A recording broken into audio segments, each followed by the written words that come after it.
like to say a few words. It's so dangerous to hand over a microphone to another candidate at your event. Thank you. So I had the good fortune earlier this morning of doing the first debate that Mayor Gatzis has agreed to participate in over at the Institute of Politics. Bill was there with us. We were happy that he was there. A lot of things we talked about in this debate today, the mayor and I. We talked about public safety issues. That was a big one, wasn't it? We talked about how the aldermen have been trying to put more cops on the street, and how the aldermen have continued efforts to be responsive to the people of the city when it comes to public safety concerns. We talked about instances when Mayor Gatzis vetoed those efforts. Okay? This is a perfect issue for discussion at an event just like this, because as Mike Lopez said, Bill Berry is a professional. He understands public safety. He understands the needs of the people of this ward, and he is exactly the type of person we need at City Hall to be responsive to the people of the city. Not just the people of Ward 10. Yeah, when he gets there, he's going to be one of 14, but he's going to be also being responsive to everyone in the city. That's exactly what the city needs. We should thank him in every way possible for running. It's not easy to run, I can tell you that. But we should thank him for running, and you thank him by offering financial support. Yard signs cost money, mail pieces cost money. We thank him by holding a sign with him at a street corner for 15 minutes or an hour. We thank him by coming in and making phone calls, calling your friends, your family members, your neighbors, saying, you got to remember there's an election on November 5th. There are important issues that our city is facing. Public safety issues are major in this election. Violent crimes are up. They have risen annually over the last 4 years. Robberies are up 20% from where they were in 2009. Now, Kathy will tell you, my wife Kathy's here with our baby Abby. Our brother-in-law, John Clayton, he and his wife Colleen, they had their home burglarized on the same day that Kathy and I were at the hospital welcoming our baby Abby. The family members can't come to the hospital to welcome a new baby without being burglarized. And we're not seeing leadership from Mayor Gatzis on that. We're definitely not seeing it from the current alderman from Ward 10. You will see it when you bring new leadership to City Hall in a Patrick Arnold administration. You will see it with Bill Berry as alderman. So I ask you to join me in supporting Bill in every single way you can, whether you're given an hour of your time, whether you can come in every day and help him. I'm sure he'd welcome the help. We're going to do everything we can to get this guy elected. So thanks very much for being here tonight. Hello, Manchester, and welcome back to Ward 13. And we have Pat Arnold, the next mayor of Manchester, as our guest. Pat, John, thanks for having me again. Again, we're hoping our meters, the meter people don't get us. Yes, indeed. Tell us about crime in Manchester. Sure. It's still a big issue. What I can tell you is the people I have met and been speaking to during the course of our campaign, our 2015 campaign for mayor of Manchester, which, as you know, we've basically hit the ground running for a little over a month at this point. Public safety concerns still top the list. Yes. In 2013, when we ran for mayor, we had 4 years at that point of consecutive violent crime increases in Manchester, which I don't think anyone back then was saying is anything short of unacceptable. I know that the union leader reported that the numbers the preliminary numbers for 2014 indicate that there might have been some progress made. Obviously, we love seeing progress made in numbers in terms of percentages of violent crimes or property crimes. We want to see them going down. That being said, public safety is still very much a concern. Yes. Among voters, residents, and taxpayers of the city, and that's almost as big of an issue. If people are still scared, if people are still nervous and worried about criminal activity in the city, then they're not going to come downtown to spend their money. Right. They're not going to, if you live outside of Manchester and you're thinking about relocating your business here, you're going to think twice before doing that. And if you're someone who's thinking about moving to Manchester and raising a family here, you're going to think twice about that as well. So we definitely like to see, the crime stats go in a progressive direction where Yes. we're seeing improvements made. And don't get me wrong, there have been improvements. We've seen more police officers put on the streets since the last election, which was a cornerstone of our public safety plan, Yes. and I'm glad that happened. Yes. But we can do a lot more, and we need to do a lot more in order to change the views and perspectives of people that are still scared in Manchester. I would like to just point out, though, that when it comes to bolstering the police department, I think it was the actual aldermen on the Board of Aldermen that were the spearhead towards this. Well, that's the thing. I mean, Mayor Gatsis wasn't exactly. When I was an alderman, we tried a couple times to put additional police officers on the streets and hire them through grant programs. And these grant programs, particularly those through the federal government, they're funded through taxpayer dollars. Don't we want taxpayer dollars? The people in Manchester who pay federal taxes. Yes. We want to bring that money back to our community, so that where it came from are able to benefit from it. And Mayor Gatsis back then vetoed those efforts. But you're right that since then we've seen the aldermen hire more police officers. We've seen more beat cops on the street. I still think, as I say, there are improvements to be made, but there's no question that members of the law enforcement community, Manchester police officers, deserve nothing but our heartfelt appreciation and respect. They put their lives on the line for us every single day.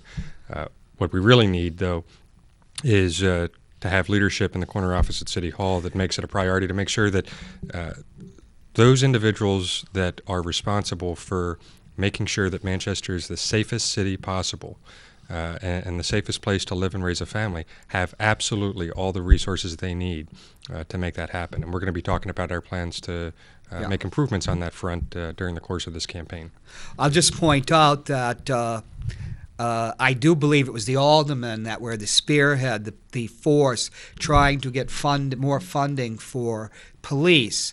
And it took, there's a vulgar phrase from the Army that we can't use because it's family television, about Mayor Gatsis and his tenure as, let's say, commander-in-chief of our police force.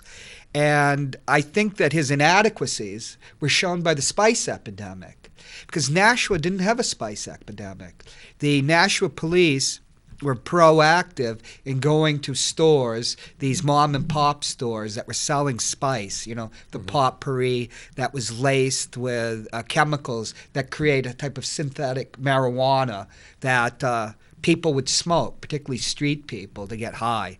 And they did not experience that.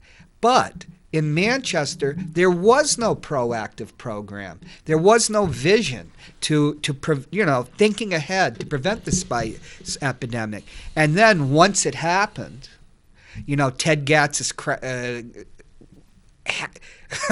I still think of that phrase.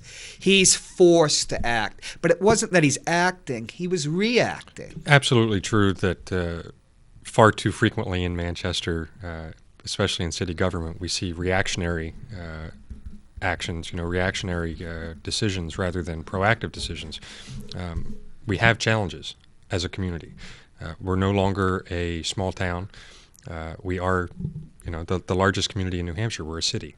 The largest community north of Boston. That's absolutely right. North of Boston, we have more individuals than even Portland. That comes with a set of challenges. And we would do well to have elected leaders that recognize that we have those challenges and say we need to have plans to meet those challenges. And I agree with you that I think that historically there's been these Band-Aid approaches. Yes.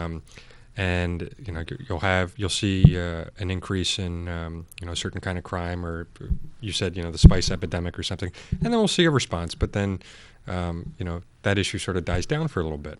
If you have a comprehensive approach for making sure that public safety remains a priority, making sure that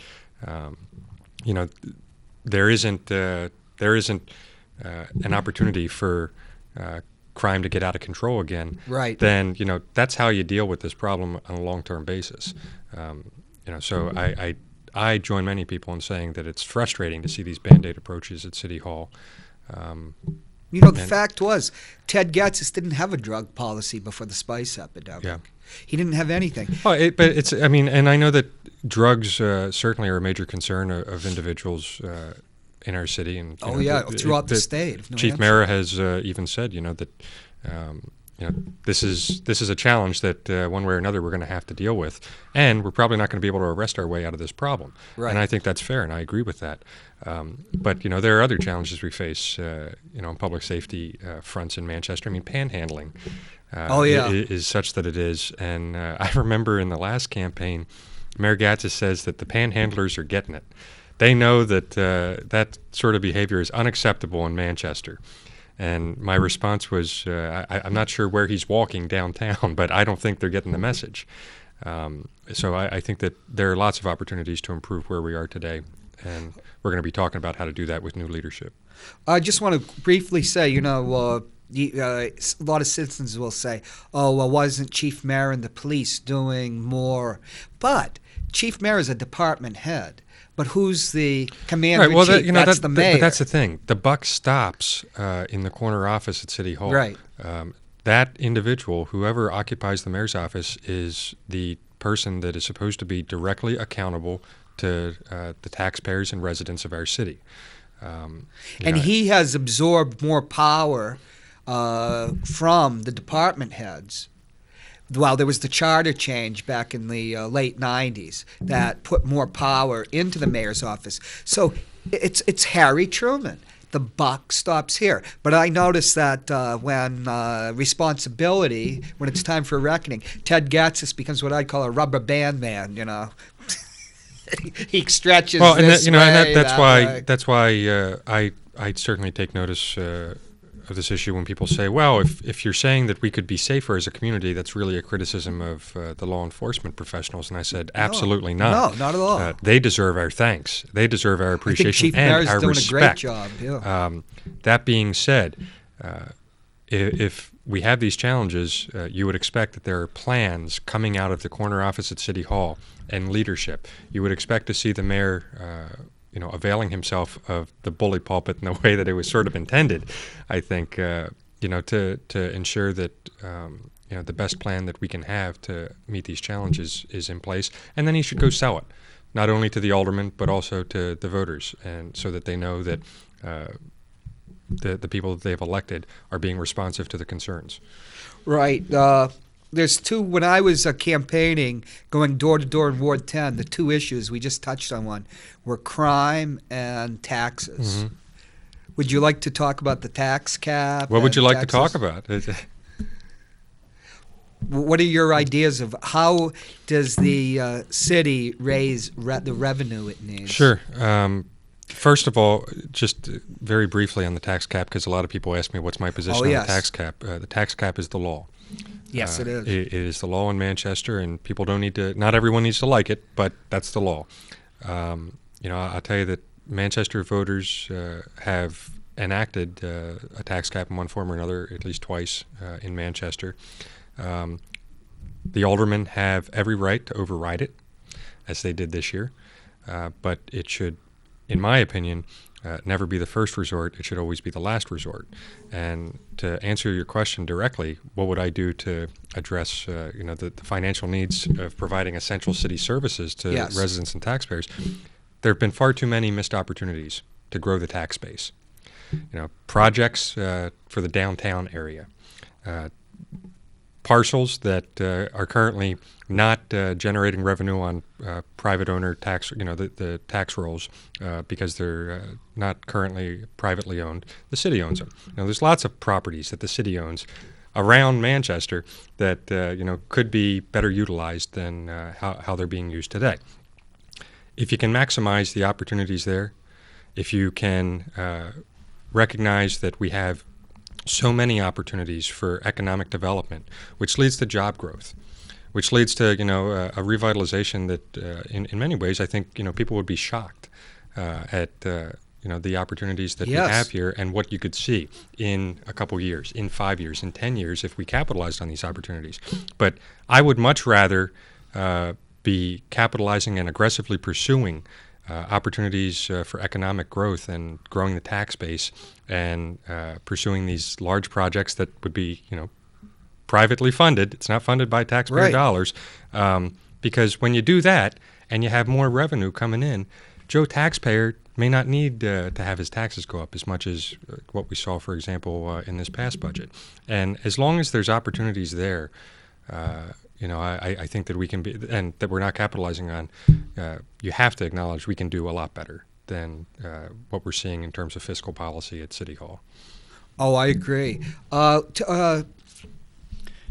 Tell us about the community revitalization program. Wasn't that your idea? Well, I'll tell you, you're going to lose some viewers with the talking about a program as awkwardly named as the community revitalization program. But tell our viewers sure. what it is. This is a program that when I was an alderman, I proposed the city readopt. It is a program that incentivizes the rehabilitation by private property owners of blighted properties, of underutilized properties, of vacant properties. Currently, if a property is blighted or it's vacant or it's underutilized, let's change that. That leads to quality of life. It leads to economic growth. It leads to all kinds of good things. It leads to a city that we can be even more proud of, right?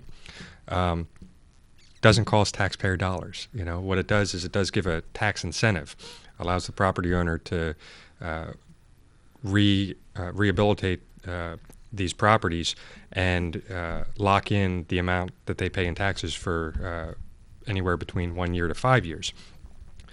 What is the strangest thing, I suppose, in terms of how this program ultimately got adopted is I proposed it as an alderman in 2012. And in 2013. And again in 2013. And we saw it, it went through committee in 2013, went through the committee that I chaired then, which was the Committee on Jobs and Economic Development. There was a vetting by city staff, and everyone was pretty much on board that this is a good idea. There's really no downside to having this program. And I had the catalyst for me in proposing this program was that I had spoken to some developers and commercial property owners in Manchester, and I'd also spoken to one or two individuals that had looked at places in Manchester, but they weren't local developers. Can we just add that other states offer these absolutely other communities in New Hampshire do as well. So when you're talking about this, people are shopping. Yeah, and they look around, and that's what I was going to say, that both local developers as well as some developers from outside of Manchester that have looked at places in Manchester, they've asked, why don't you have this program on the books? And there's really no answer for it. Nonetheless, I proposed it most recently back in 2013. Well, I have an answer. A lack of leadership. It went through the committee process. When I left office, it was sent back to committee, and there it stayed for 11 months on the table. And then in December, this most recent December, it was unanimously voted out of committee and came up to the full board, and I went to that meeting, as you know, a couple weeks ago, and asked my former colleagues to adopt it, and I believe it was unanimously adopted. So glad to see that happen, but why does it take so long for a program that costs nothing and is in the best interest of the city to make its way through the process? 2 points. First one, you probably don't have to comment, is many people wonder, why does it take so long for the board of mayor and aldermen to do anything? Once again, I'm going to answer for you.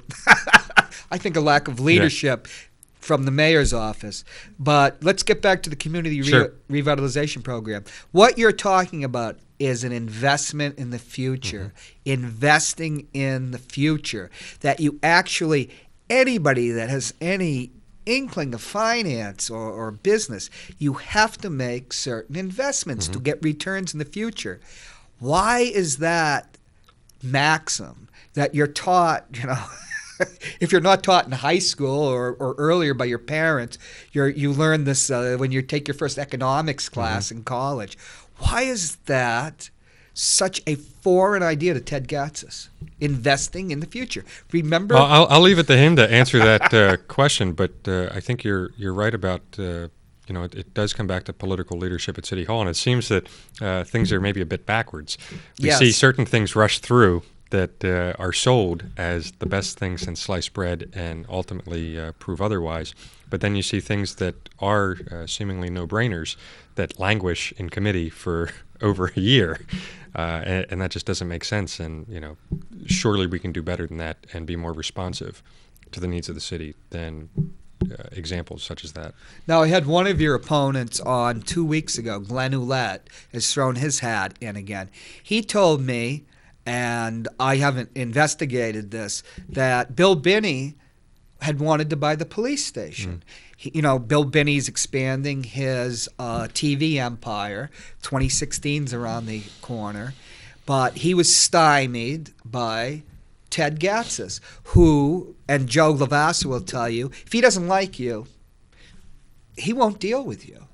And so Bill Binney, according to Glenn Ouellette, bought an unused schoolhouse up in Concord and built his studio there and invested quite a substantial amount of money up there. And now Bill Binney will be paying taxes to the city of Concord, not the city of Manchester. Well, and that's the thing. And there have been opportunities, and we'll certainly be talking about some of these examples during the course of the campaign, lost opportunities, missed opportunities to have, sometimes it's long-term economic growth, long-term opportunities, such as, someone, maybe bringing a $40 million construction project to Manchester. Or it could be something as simple as, maybe they want to film a movie here or something. Right. But the city can't get out of its own way in terms of the bureaucracy and, the political entrenchment of how things have always been done. I'll leave it to Mayor Gatzis to explain, his position on that stuff. But, generally speaking, it's outrageous that you need to have friends in the mayor's office in order to pursue a project in a community.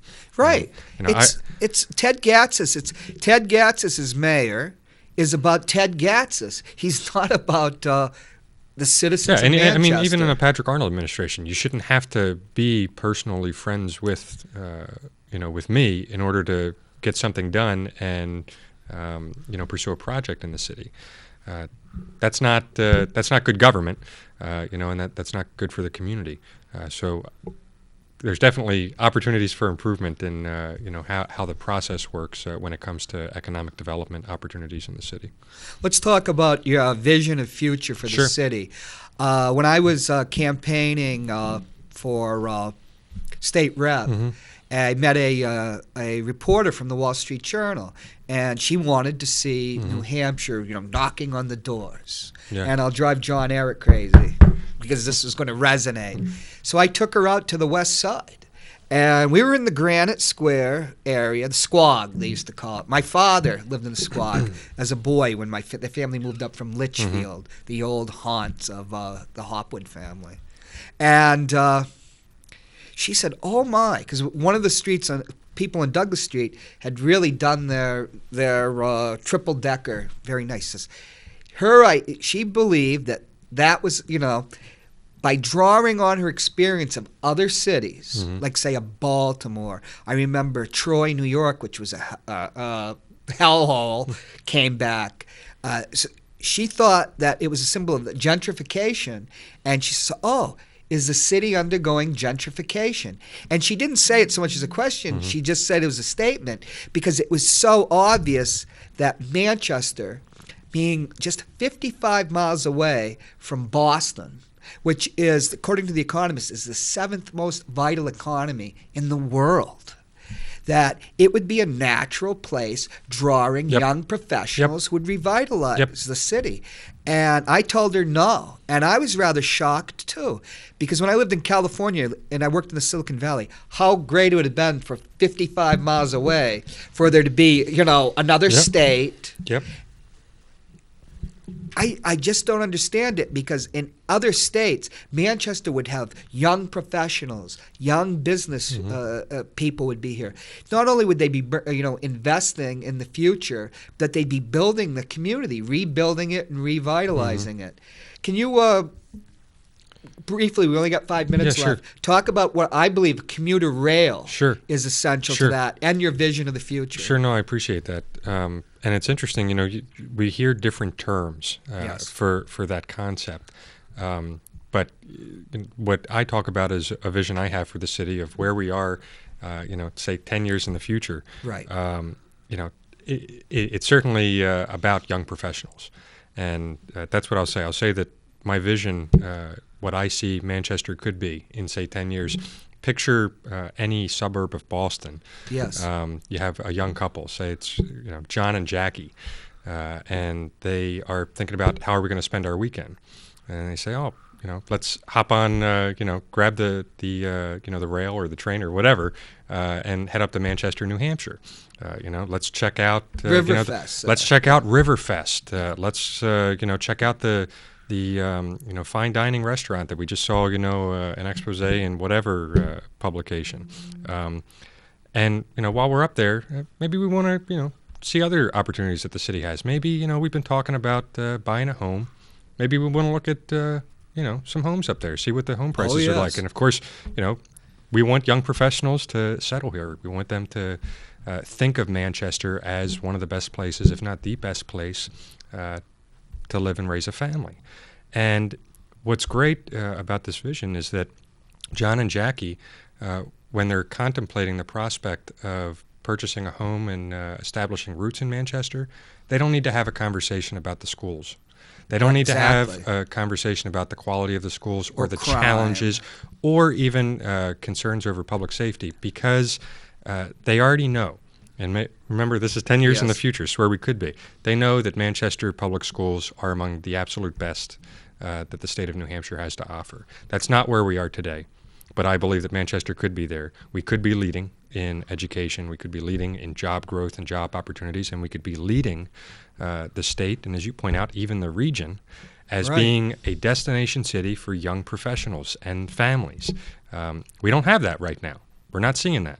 We see, I talk to people all the time where they are lifelong Manchester residents. Maybe they've been here for generations, and they leave. They do leave. Over these concerns. Let's turn that around, and we're going to be talking about on our campaign how to do that. They leave to high tax, high cost of living Massachusetts, the Boston area, which is when I see Manchester with the home prices and everything, they could be living here if there was a vision to create the conditions for a revitalization, and that takes leadership. Because other communities have done it. And it also takes plans. You're absolutely right. It takes vision, it takes leadership, it takes plans. Quo. Yes. One thing people say about the commuter rail, that will just encourage more people to go to Boston. Well, they already are gone. What you don't understand, I'll tell the people that say that, is that the commuter rail works both ways. That's right. By having that link to Boston, they're going to come up here. They're going to see here. And believe me, Manchester, I think that rather than having to deal with your home prices cratering, that in some communities I've lived in, it's oh my God, look at my house is worth so much money. For the individuals who are worried that, Going up, that a commuter rail to Boston would result in more flight outside of Manchester, no, it's not. My response to them would be, then join my efforts, help us, help our campaign talk about how Manchester will be a destination city under different political leadership. Well, Pat, it's time to wrap up. I'd like to have you back on the show to talk about economic development, because there's so much to talk about. Not only the people, but Manchester has not been. When you're next to a powerhouse like Boston, the 7th most vital economy in the world, Manchester should be having a lot more high-tech life sciences businesses. It's here. a long campaign. It's a marathon, not a sprint. Okay. But love to come back. And in the meantime, your viewers can follow us on social media at Arnold for Mayor on Twitter, Patrick Arnold for Mayor on Facebook, and our website, www.arnoldformayor.com. Okay. Thanks, John. And with the grace of the Manchester Police Department, hopefully we won't have any tickets when we go out tonight. Thank you very much, Manchester. Thank you once again for visiting Ward 13. See you next week when Bill Barry will be our guest.